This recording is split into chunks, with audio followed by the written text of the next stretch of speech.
Guys, welcome back to Short Game Pros. You've got a big match today and you can't keep your driver on the range. We know that's a problem because the range is probably the widest fairway in the whole county. What are you going to do? Are you going to give up and go ahead and just know you're going to score bad? Or are you going to create a new game plan? If you want to do the latter, go ahead and watch this video and I'll show you the secrets to scoring great even when you're driving it poorly. So the secret to great play when you're driving it poorly actually happens on the range. We need to prepare for a round of golf where we will be driving it poorly. All right, it's always good to expect that we can drive it great or anticipate great drives, but we need to know how we will react when we hit a bad one, and we need to plan for that to happen.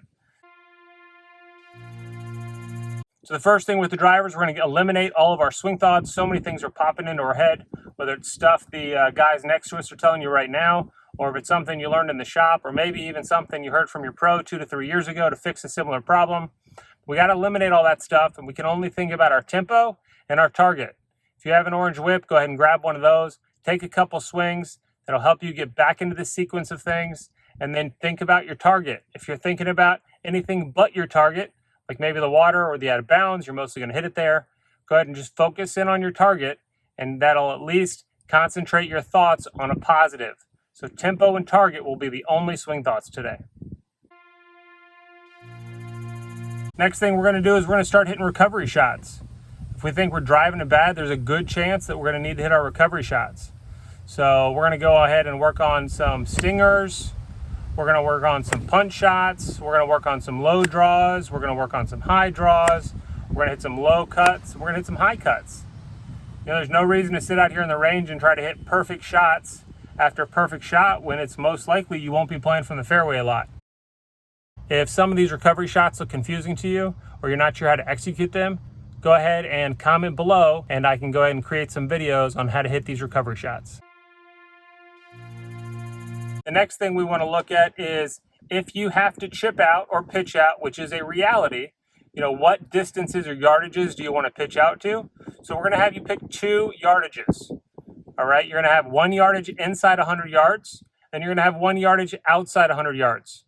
So if you think you can get this all the way up near the green, then that is fabulous. That's why we just worked on those recovery shots. If you don't, then I really want you to have 2 numbers. All right, for me, those numbers are 75 and 140. So 75 for me is a 3/4 sand wedge, and 140 for me is a really smooth 9-iron. All right, so I would hit a couple sand wedges, then a couple 9-irons, and know that if I don't have a recovery shot that'll get me to the green, then I can lay up to one of these yardages and feel confident that I can still save par.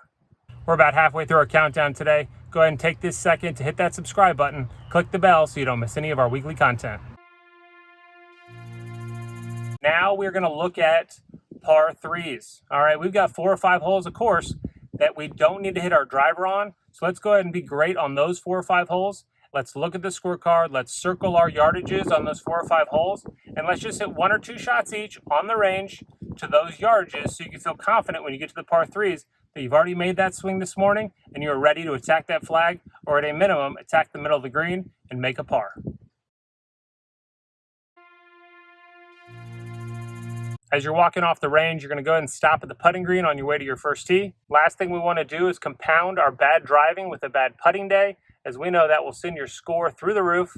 So we're going to hit some 20, 30, and 40 footers and really work on our speed. All right, I'm here on the first tee. I'm ready to play. I assume I'm going to hit a lot of great drives, but I'm sure I'm going to miss a couple as well. But I'm not even worried about it. I'm prepared. I hit my recovery shots. When I got to chip out, I know what to chip out to, and I'm feeling great about the speed of the greens. Let's go have an awesome round of golf.